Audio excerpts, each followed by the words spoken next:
welcome to this webinar. We are going to be talking about using the Smart Insights race model and applying it to the rather complex world of partner marketing. I'm Helen Curtis, one of the directors at Coterie Marketing. We're specialists in partner and proposition marketing, and absolutely honoured and delighted to be supported by Dave Chaffey, who's an expert in this whole area on today's webinar. So I will move to show Dave's LinkedIn and also just one of his many books he's created. So Dave, welcome, and would you like to just introduce yourself?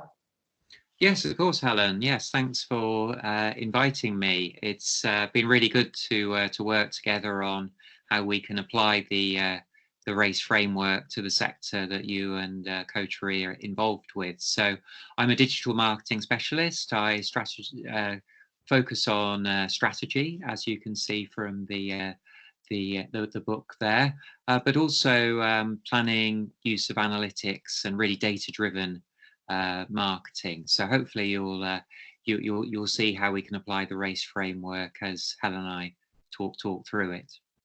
Excellent.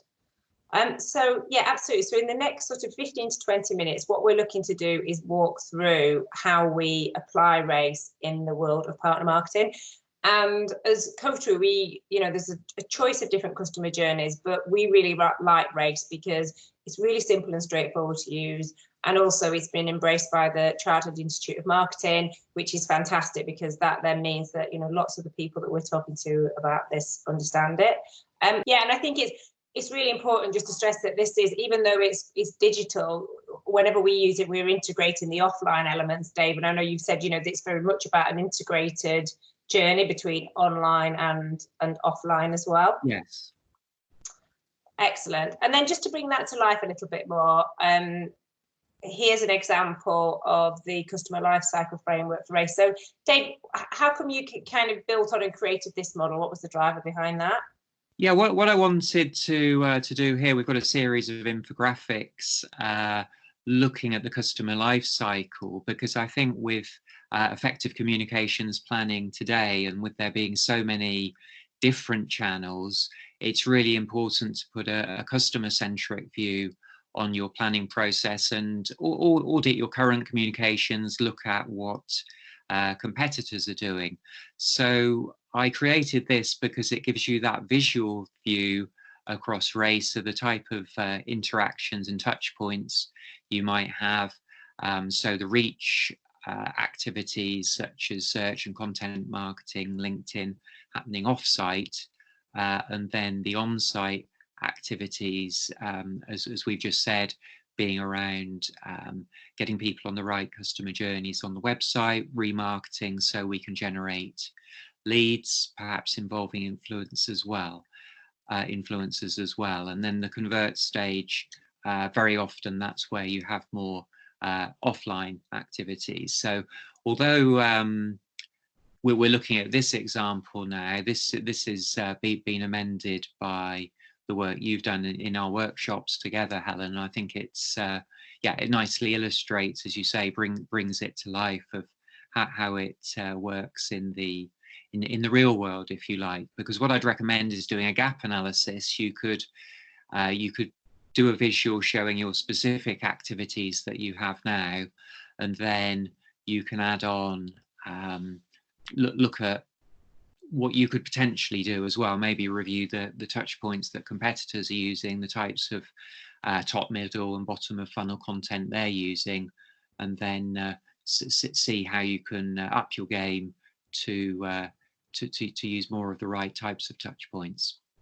Yeah, no, absolutely. And I think, this is when we've shown this to clients, it's really resonated with them. And I think this kind of the piece underneath of being really clear how you don't waste the investment at each stage, that you kind of nurturing customers on the journey as well. It really kind of brings it to life for them. Yes, that's right. And I think we'll see in our workshops, what I was really pleased we were able to do is to look at the engaged part, the customer communications in more detail than is often the case, and I think we'll see that in our later discussion.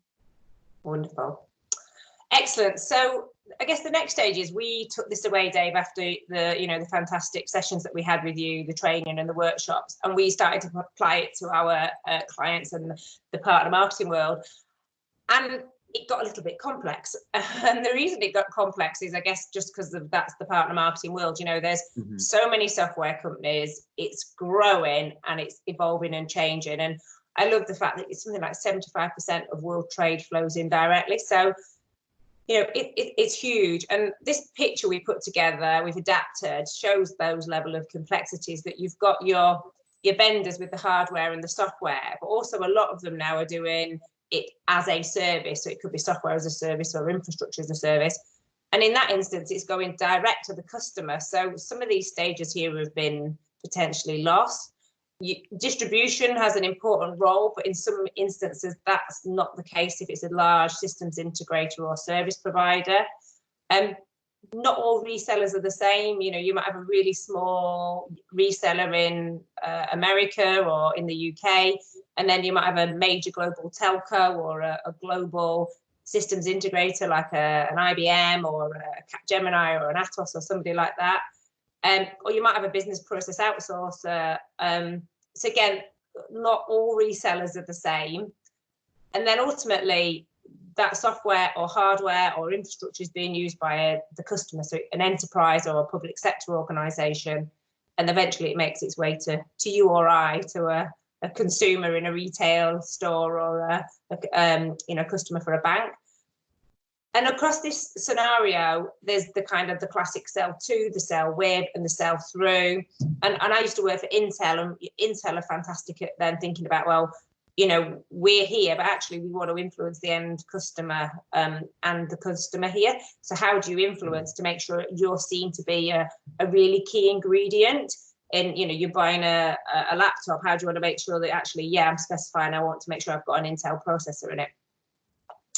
So when we looked at that, we applied that to the race model and the go-to-market, and we said, really, we're looking at 4 kind of segments. We've got the marketing to, so you're winning mind share. It could be to a distributor or a partner, but that's very much about getting that organization on board and happy to kind of go and sell your product or service. Some partners might then just take that product or service and just resell it. So there's a limited value they're applying. They might put some commercial support around it or a bit of marketing. Supermarkets are a classic example of just reselling something. Or they actually might market with you. So that could be where they're taking what you've got and creating something with it. So they're creating a managed service or a solution. And then interestingly, the area we've seen a lot of growth is marketing to an enterprise with partners. So a vendor's been involved in, it could be a major utilities organization, or again, a bank. Like, how, as a key component of the solution that's being sold, what's the value of somebody like an Intel, etc. And I guess, why does any of this matter? Well, I guess in our experience, what we've seen is that the messaging is different. And also, based on what you've just explained, Dave, the tactics are going to be different, aren't they, as well? Because, it's a different individual with a different set of drivers. So what they want to hear and the journey that they go on is going to be different. And what we've seen is things getting confused in one asset or one tactic, trying to do too many things and not appreciating the differences in those audiences. And I also think the other thing that we see is organizations jump into the kind of the sell through or with, when really the marketing to job has not been fully done. And hence, then they're not really kind of on board for doing the through and the with. So in the next few slides, we're going to walk through how we've taken that level of complexity and try to make it super simple to still use the race model. Is there anything you want to add to this, Dave? Yes, I think if we flick back to the previous slide, actually, Helen, I think you've done a great job here of simplifying the complexity through amending the Forrester model here. I think some people listening in may have seen the Gartner's in version of this, which is far more complex as well. But to me, what it highlights is really the importance of having, and I think this is something both Coterie and Smart Insights through our templates try to achieve, is having a scalable approach to the communications, so that you have got a very clear, straightforward way of defining your personas and really understanding, doing the research to understand not only their needs in terms of products and services, but also their information needs as they go through the buying process. So behind this, we're not really speaking about this today, but having a good way of summarizing your personas and their buying process, and then critically explaining your value proposition clearly at each stage. That's really a key success factor as well. So yeah, I thought it'd be useful to add that. Yeah, no, that's great, thanks. So I guess, should we have a look then in terms of kind of how have we gone about overcoming this challenge? Yeah. So what I was thinking, Dave, is it's probably good to start by kind of taking people back to the race model before we dive into the kind of new version that we've developed. So I don't know if you mind, this is a more detailed view, isn't it, of the race model from what we've seen earlier? Yes, that's right. I think I was saying around 10 years ago when we created RACE, we initially created it with quite a simple top level infographic looking at the KPIs you might use at each stage of the funnel to assess the effectiveness of your communications on the across the customer journey.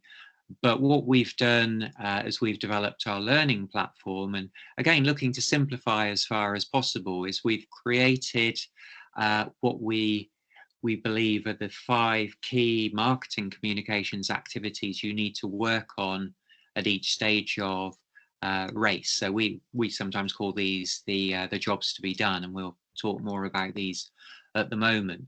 So maybe you're listening in and thinking, well, actually, this isn't that simple. But if you think about all the many channels that there are today across paid, owned, and earned media, and all the different specialist jobs you have in marketing, both agency and client size, trust me, I think this is based on evaluation across a lot of different industries, and you do need to develop these skill sets, and you need to develop processes for all of these activities. So if you're looking at, say, an annual marketing plan, and you're looking at how you deploy the resource, whether that's budget or people, in most cases you do need someone who is in top of all of these areas. So if we take a look at reach for the traffic building and awareness, you need someone who's on top of the analytics, so they can review the digital media and effectiveness. Are you achieving your goals? Is it set up within analytics correctly?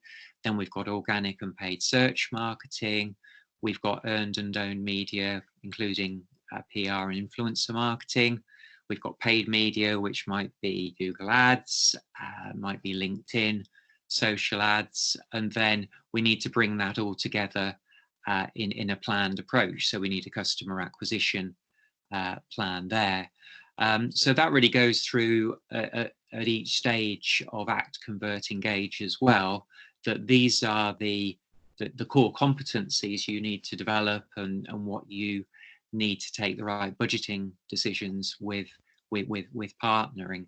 I think I'd emphasize that a key one, 3.3, is having a content marketing strategy, because everything flows from there. All the media activities, all the email marketing, social media comms come from sharing the right types of content to engage and persuade your personas. So I think hopefully that explains it. I think I just note that the plan part is important as well, because before you go into the tactics of reach, act, convert, engage, you do need that top level view.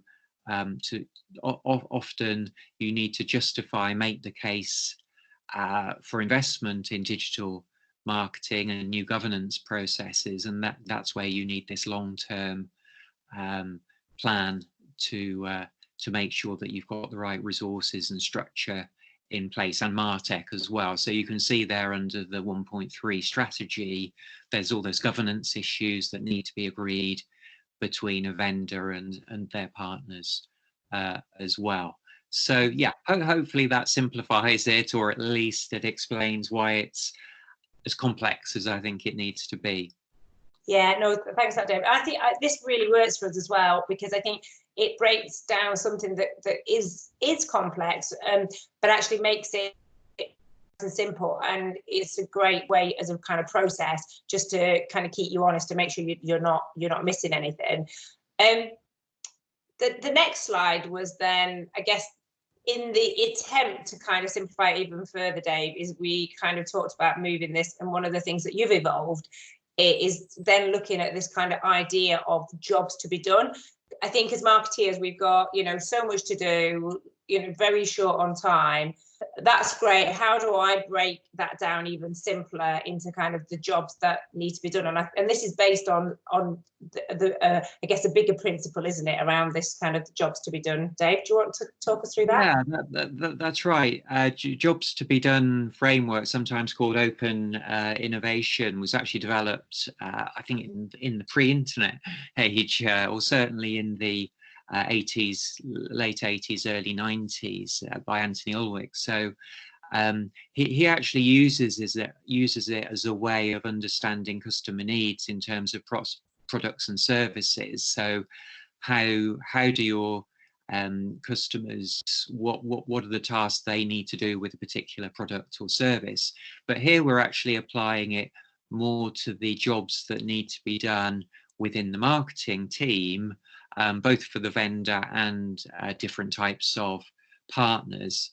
And you'll see this is a little different from the previous. We've still got race, but on the left in the plan, we're putting a slightly different spin on it. And the reason for doing this is, I think, when you're talking perhaps to non-marketers about the complexity of digital marketing, they maybe don't need to go into all of those 25 areas we were looking at in the previous slide, those activities, and then they're broken down further into analysis techniques as well. So when I'm working in workshops more with business owners and business leaders, and we're looking at digital transformation, again with that thought, let's simplify this down. I think there's these really these 5 areas that you need to get right. So you've got to be very clear within your digital transformation what your aspiration is in terms of goals, vision, measurement, putting the right dashboard in place. So that's really the strategy and planning side, and we can see the governance at the bottom there as well. But then from a practical point of view, if you're looking at the customer experience and what you need to do to get that to the best level you can, that breaks down into the content that you have to support your buyers through the buyer journey, and then the experience on the website as well. And then, of course, you have the off-site media, again, content distribution, having the right editorial calendar to make it effective through social. And then finally, the conversation messaging. So this conversation marketing is, I think Gartner, they brought this to the forefront 2 or 3 years ago, and it's really looking at personalized messaging across different channels. So it might be on the website, but it might be through email marketing, or it could be these platforms like Drift and Intercom, where we're interacting with our audience online. So once you've broken out those areas there, what we're looking at on the right here is we're saying, okay, well, what content do we have to support the touch points and the interactions that we've seen earlier? So if you're looking at this in a workshop, for example, you could again do a sort of type of gap analysis where you would say, okay, if we're looking to develop reach, we've got this term TOFU there. So this is top of funnel content. You would benchmark what your brand has against other brands in the sector, and review how well it meets the audience needs. And then you have the middle and bottom of funnel content on there on the right as well. So you would want to review there, for example, the quality of your case studies or any interactive tools. So do you have the right types of bottom of funnel content to convince the different decision makers, perhaps from different industries, different sectors that you operate in? So really what this framework does here, it's looking at the effectiveness of the content marketing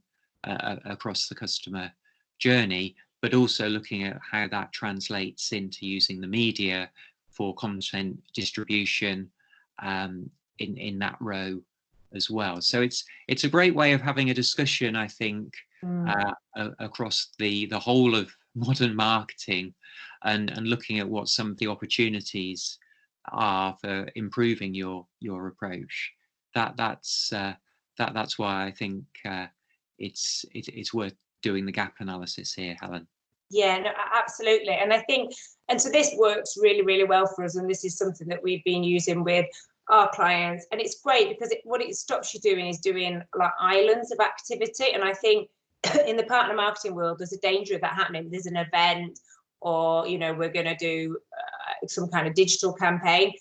By looking at it this way, you're thinking about it across the journey, and you're thinking about it across these different layers, and you're never losing sight of the kind of conversation you're having.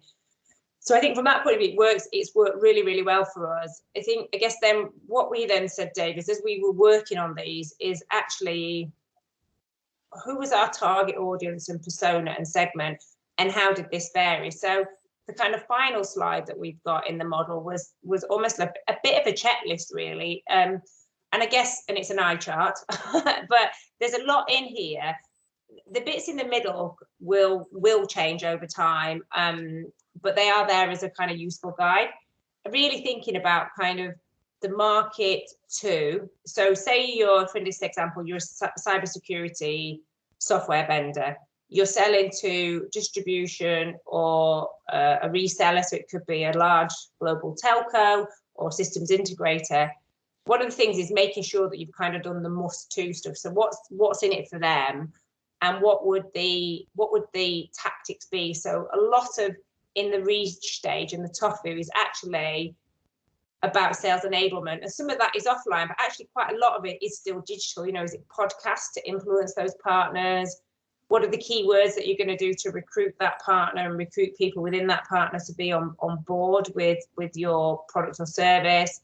And then moving through the act stage, so kind of then looking at, well, where do we drive them to next? So is it a partner page? Is it a welcome email? And then once they're on board, how do you kind of convert them and close them? So it could be retargeting ads or nurture emails, and all the way through then to engage. So it could be onboarding kits, ongoing training, online learning, sorry. So that's really thinking through the kind of the market too. And for us, we think that's kind of an essential item. The rest of this works on the assumption that you've done that. And then if I'm the cybersecurity company, then what am I thinking about next? And the next could be a resale. It could be a resale through distribution, or it could be a resale through a service provider. So then this is about building out the value proposition, but talking about their value add. And there is always some level of value add, even if it's like commercial support or just some additional services. There's something that company is doing that's adding value. And then as the vendor is thinking about, well, how do those top of funnel tactics are here? How do they change at that stage? So do I need to give them a campaign in a box? Do I need to help them with some trade show emails? And I won't go through all of the detail, but kind of how do you then drive them through the journey? When we look at embed here at this stage, it's very much about a solution sell. So I'm a cybersecurity vendor. I'm embedded into a managed security services that's protecting potentially, you know, large banks or something like that. The messaging that I need to work on there is about being a key ingredient. It's not like a tire on a car. It's about, you know, a car that can go from 0 to 60 in X miles an hour. It's about the experience that it gives. It's the kind of whole package. Not all cars are the same, and not all tires are the same. So it's how do you describe that embedded solution?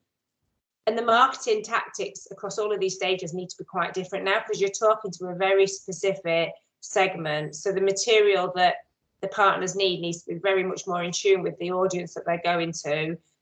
It might be that something like LinkedIn social selling is more appropriate for this as well, because you're going after particular personas. Maybe case studies by application or industry are more important. And actually, when you've got those sort of customers on board, maybe it's more about innovation workshops and industry forums.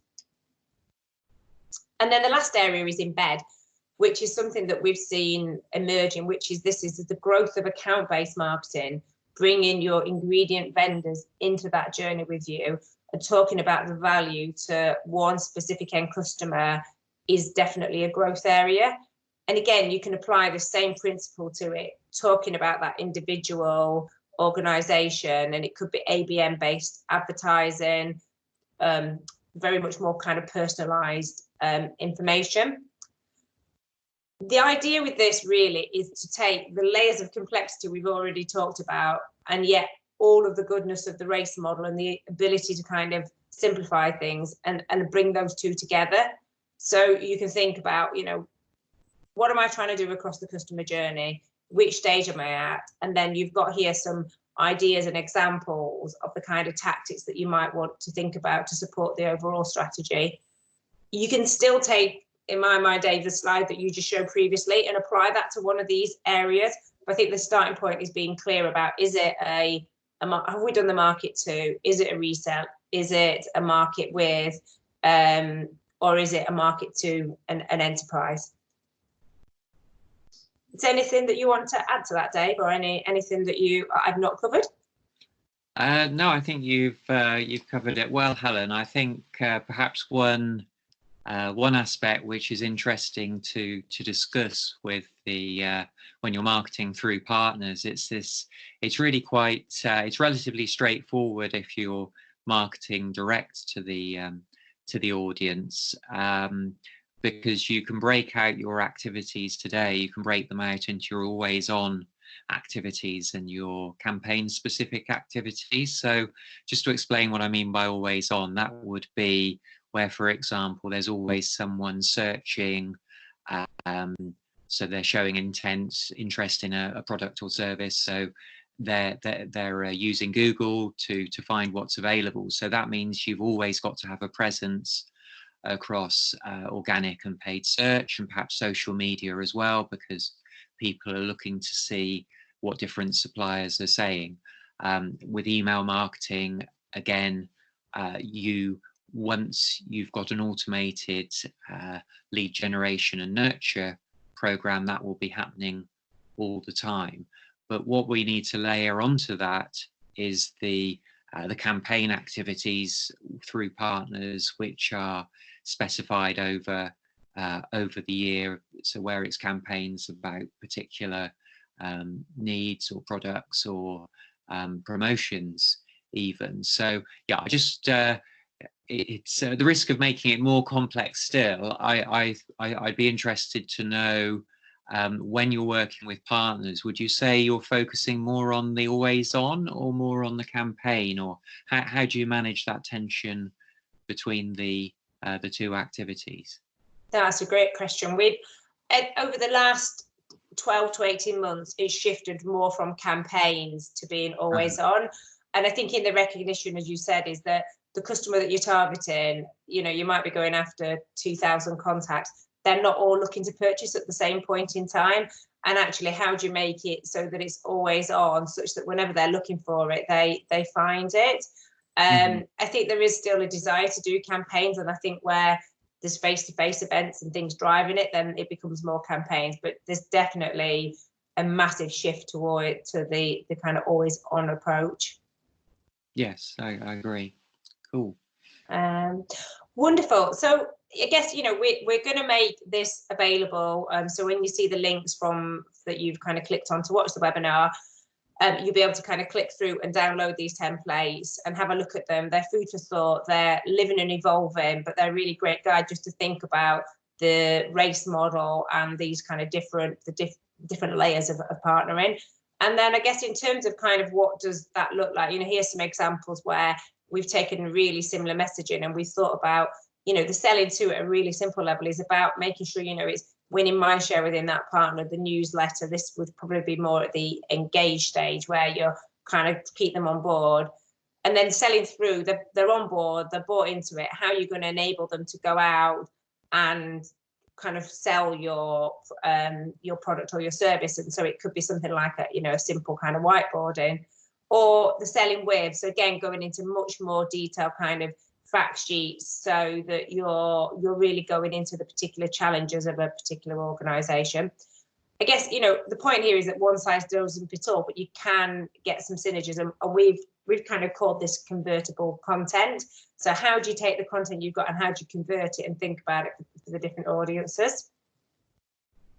So in summary, you know, we know channel and partner marketing is complex, but yet it's a growth market. And we also know that the demand for content is growing as buyers become more sophisticated, and they're doing, I think it's something like 75%, Dave, of B2B buy-in is kind of done online. They've already done their research before they actually go and speak to somebody. So the need to have your content out there, to have your always on campaigns, and the ability to talk about your value wherever you sit in that complex chain is really important. And so I think the race matrix we've definitely used with our clients to make it much simpler to think about the go-to-market plan and the content strategy. It's a fantastic tool. And you can now apply it to the complex partner marketing world.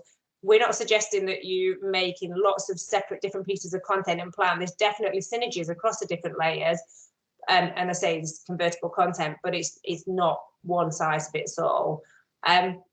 I think from our point of view, you know, have a look at your content, have a look at your tactics and audit them, as Dave says, against the frameworks that we've seen. You know, is its role clear? Are we clear on the audience and the stage, and what are those gaps, and how can you, you know, how can you kind of close the gaps down and optimize your approach?